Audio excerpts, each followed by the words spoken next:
Hello, Mage fans. This is Adam Simpson for Mage the Podcast, and today I would like to continue my series titled Tomes of Magic and talk about Loom of Fate, one of the early first edition supplements for Mage the Ascension. It was put out with a number 4 on the spine. In the first and second edition of the game, the books had a number on the spine, helping us see in which order the books came out years later.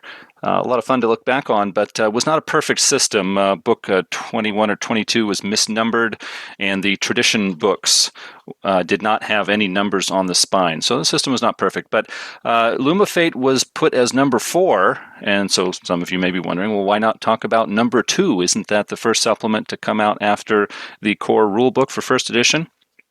Number 2 was a storyteller screen, which had no book or anything packaged with it.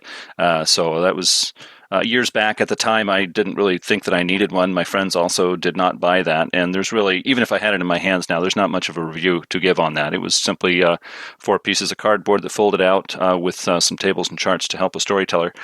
Number 3 was Book of Chantries, a great book. I will be talking about that certainly, but I'm jumping to number 4 first because Loom of Fate really does appear to be written earlier than the Book of Chantries.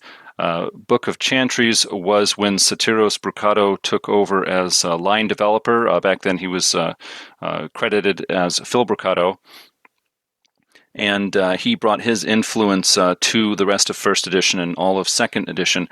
Loom of Fate really gives me the impression that it was started soon after the core book for First Edition was written. And if my guess is correct, Satyros Brucato did not have a lot of influence on that, even though he was listed in the credits of that book as the line developer. This is speculation, but I'm guessing that that book was already started just when Brucato was signing on. And he tells in interviews that his first project was to help the writer of Book of Chantries to get that project up and running. And I'm guessing that Loom of Fate was handed to a very busy Brucato who looked it over and basically approved it and pushed it out the door because he had a lot of other projects that needed to be finished. So I could be wrong on that, but I really do get that impression from reading through the book and other books that were in the early part of First Edition. So that's why I'm talking about number 4 in my second episode of Tomes of Magic. I see Loom of Fate as the second and final of the true first edition Mage books. After that, we get Book of Chantries and all the later editions, which had Brucato's influence, and that was a great thing. But it really took us into the second edition era, in my mind. Even though the second edition didn't officially start until the core book came out in 95. So, talking about Loom of Fate itself, it is... the whole book is one story or adventure that a storyteller can run for his or her players, and it is not meant to be anything more. It is made up of 15 scenes that link together in different ways, and I'll get into that in just a minute for you. But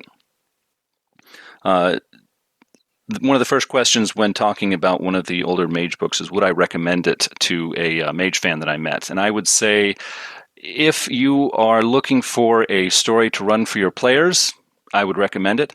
If you've got a story planned and you're ready to go and you're really not looking for another story to run, then you may not find much that would appeal to you in Loom of Fate. The only clarification I would add to that is, if you are a beginner storyteller just starting out, I would recommend you read this even if you're not going to run it.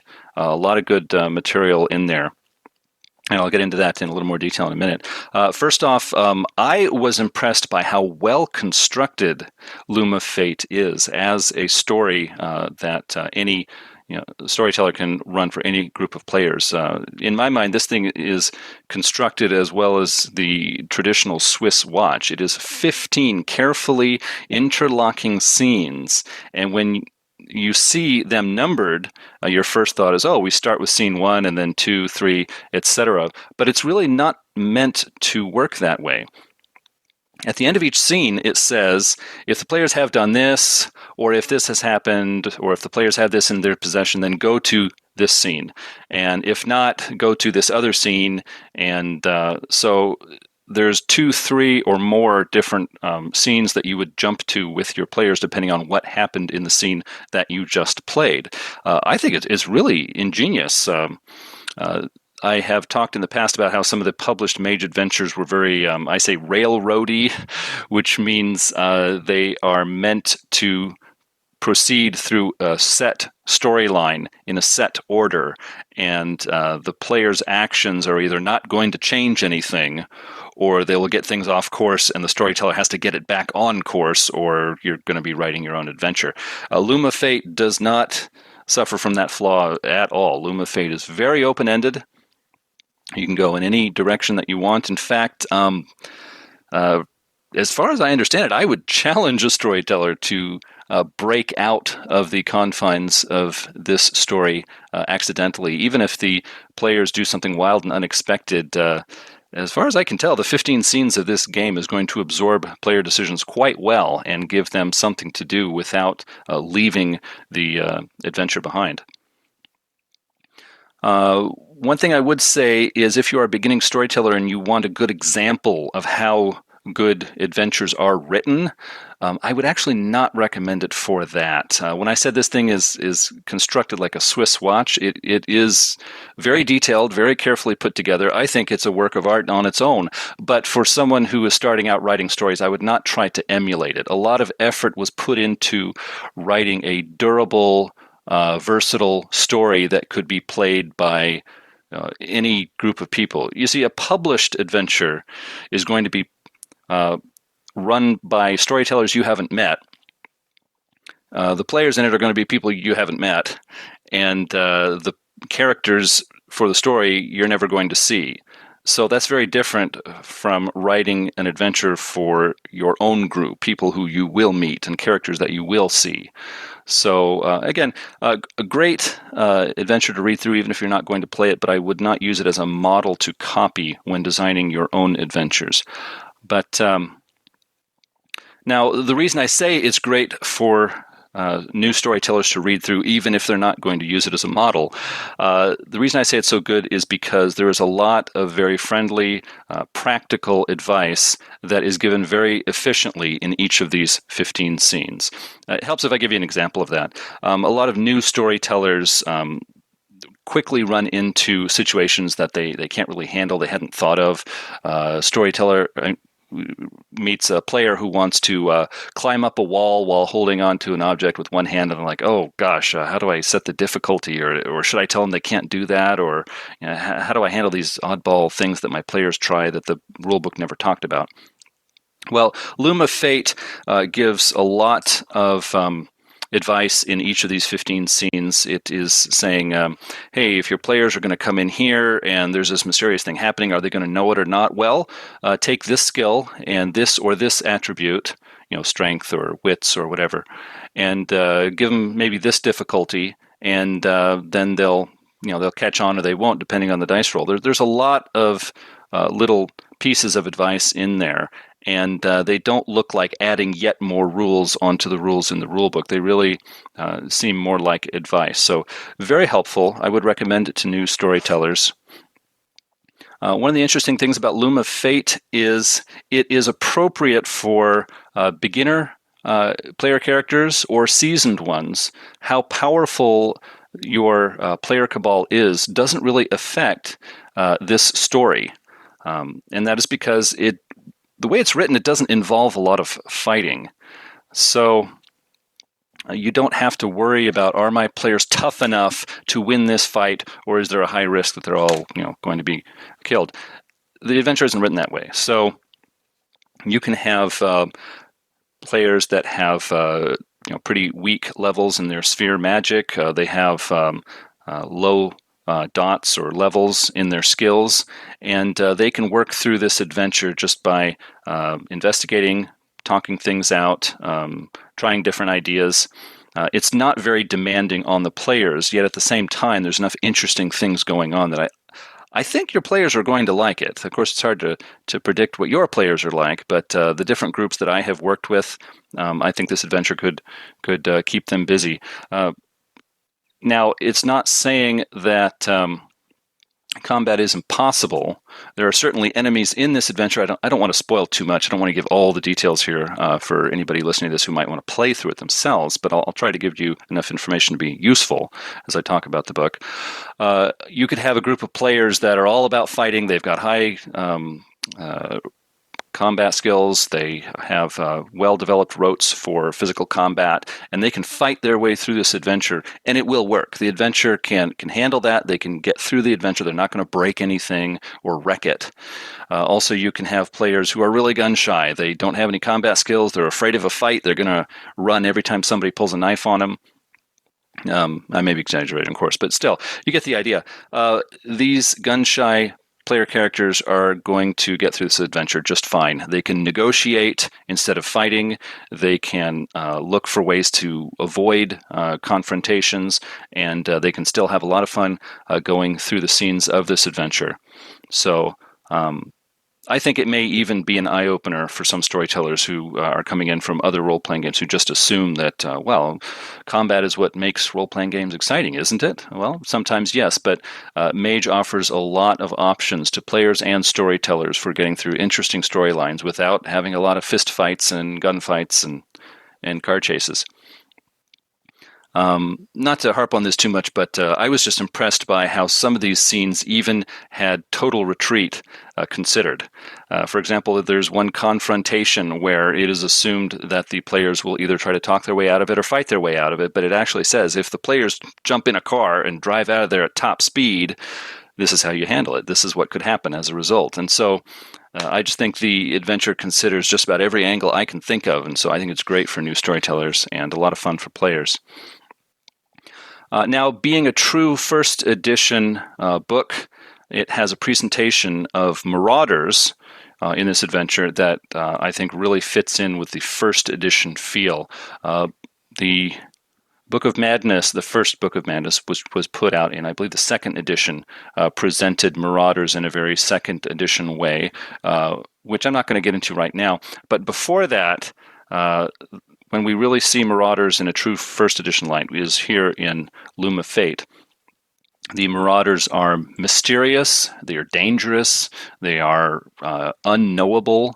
They are so mysterious that when the players encounter them and try to communicate with them, the players aren't even sure if they're talking to them normally or if there's some sort of mental communication going on and they're interpreting it as talking to people. I mean, it is very nebulous, very mysterious, and I think very well done. I think it's a very interesting presentation of Marauders. Well worth reading about, well worth trying. Also, there is one scene, Scene 8, where the players have a confrontation with these Marauders. And, of course, you can handle this with a straight-out fight, but the way the adventure is constructed is there's a large number of Marauders, and so smart players are not going to jump into a fight of any sort when they're greatly outnumbered.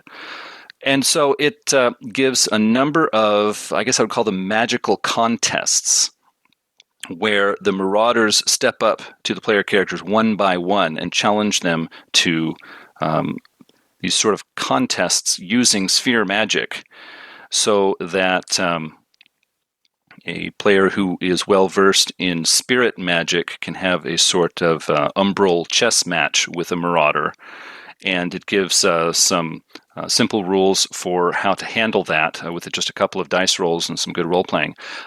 Also, if your player character has correspondence sphere magic at level 3, they can simply teleport away.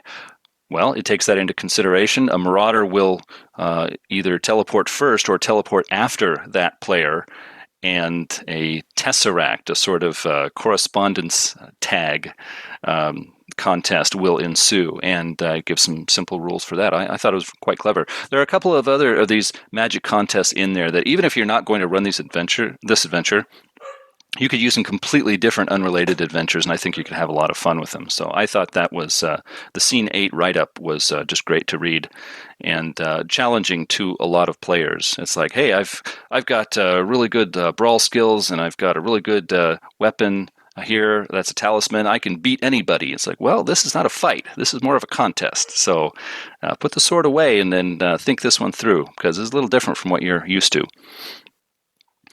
Now, the Technocracy, of course, was presented as the great overarching nemesis in the first edition core book.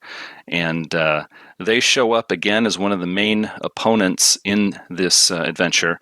And I thought that was also quite well done, because even though it presents the Technocracy as a bad bunch using bad methods to accomplish things, clearly they are the villain here.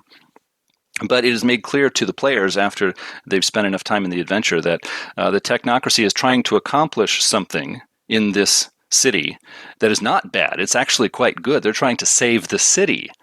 So the players are introduced to a sort of a quandary, a sort of moral dilemma. Clearly, the Technocracy is a bad group, and we can see that they're using bad methods to accomplish things. So, of course, we want to shut them down. Yet at the same time, if we do that, this city is going to have a terrible time. So there's no easy hair-trigger decision we can make here. We've got to consider the options and make the best choice. So I thought that was quite well done. I like the fact that the final finale scene, when everything comes to a head, is not so much a big boss fight scene as you would expect from a lot of video games and some other role-playing games. It is more of a discussion with one of the leaders of the Technocrats, where the players have to make a hard choice. Do we sacrifice an innocent? Do we say, hell no to the Technocrats, take your offer and stuff it, we're out of here, and risk hurting a whole lot of sleepers? Or do they choose a third option? And the book even suggests a third option that can be tried. I'm not going to spoil everything for you, but really great finale, really thought-provoking, and I just thought it would be a great game to run myself. I've never run the adventure, to tell you the truth, but now after reading it through a second time for this review, I would like to. It'd be fun to get a group of players together and see how they tackle that. Now, I've been saying so many good things about this book. Clearly, I'm biased, and I think it's just great, and I'm probably nostalgic for those first edition days that I keep talking about. Does the book have any weaknesses? And I would say yes. I think there are some shortcomings to this book. Of course, the main shortcoming is if you're not looking for an adventure to run, if you're already running one and having a great time and not looking for another one, then this book may not appeal to you. But pushing that aside for a moment, I thought that it did not do a very good job of giving the storyteller a good number of interesting locations where scenes can happen. I think the scenes are well written. There's a lot of interesting things and interesting NPCs going on in this adventure, but it only really gives some rudimentary maps and some details about, I think it's 2, maybe 3 interesting locations, and I thought it really could have done a better job of giving more interesting places for the storyteller to work with. If I was rewriting the game, I would certainly put more work into that. Also, there's basically almost no setting information. In one of my past episodes, I spoke briefly about the Chaos Factor and how it was half adventure, half setting book for Mexico City in the country of Mexico. And this Loom of Fate adventure takes place in San Francisco, California, but it gives very little in the way of setting information for that city. So if you decide that, for any reason that the adventure isn't interesting, you want to try something different, or if you just want to stretch it out and add some side stories and add some more things going on, then the book doesn't have much of anything to offer for you. So at the risk of making the book more expensive or heavier, I think it would have benefited a lot from having more setting information for a storyteller to work with. And one thing that really stood out for me is it doesn't take advantage of its setting. This Loom of Fate adventure could be run in any big city in North America or even Western Europe. They put it in San Francisco on the San Francisco Peninsula. I believe it's called the Yerba Buena Peninsula, but I might be wrong on that. That's juts out into the water in California, but you could put this in Chicago, in New York City, in Atlanta, Georgia, in any big city, and it would work equally well. And I thought it lacked something for that. When a storyteller tells me, hey, we're going to have a mage adventure and it's going to be in London or New York City or something, as a player, the first thing that springs into my mind is the well-known landmarks, the tourist attractions, the famous sites and places, and I want to see some of that. I think that'd be a lot of fun. Or some of the well-known stereotypes about the culture of a given city. I mean, let's see some of that in the adventure. Isn't that the fun of putting the adventure in that location?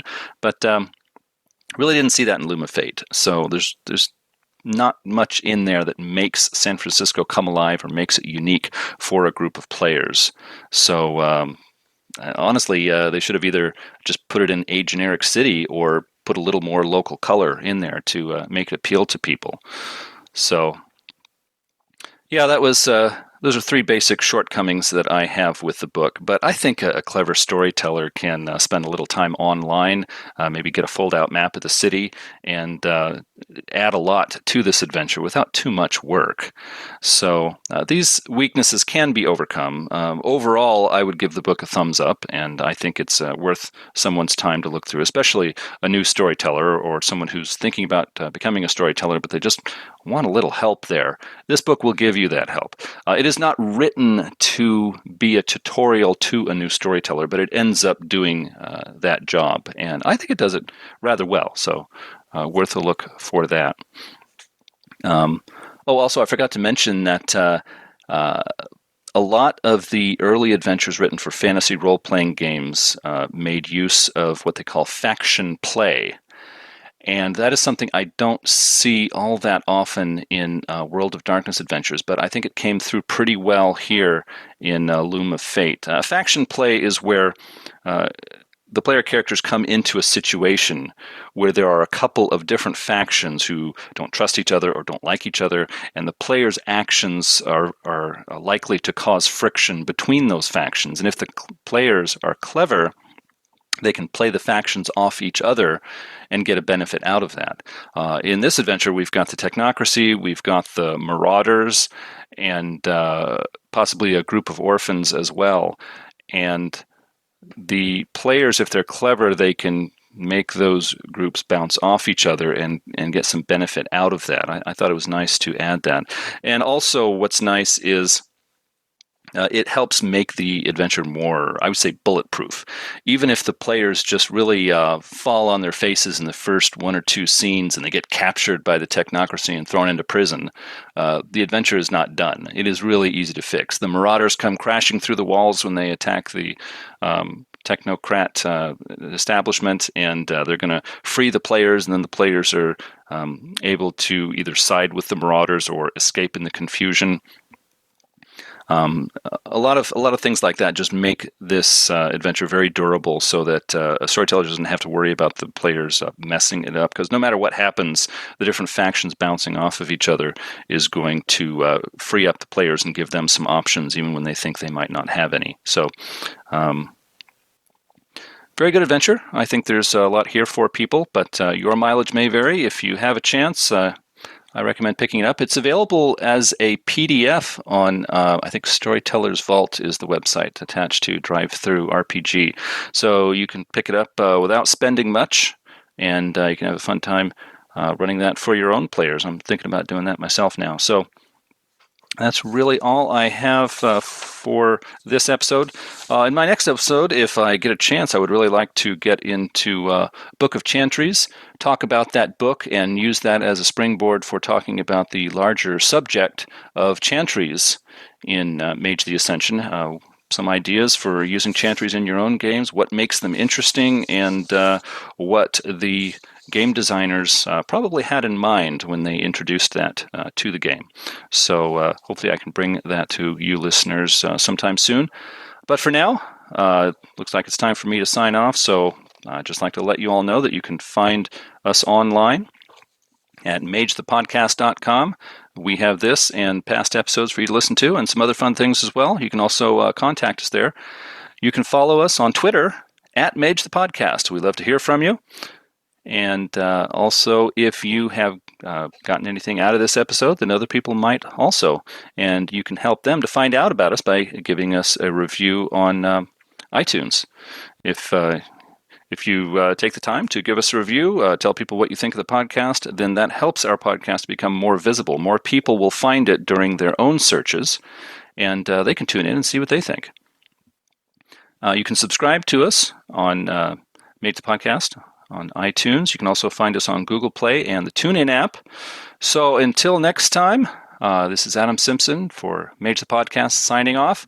Hope you have some great games, and I hope you take the time to tell us about those. We'd love to hear from you. So have a good week, everyone. Goodbye.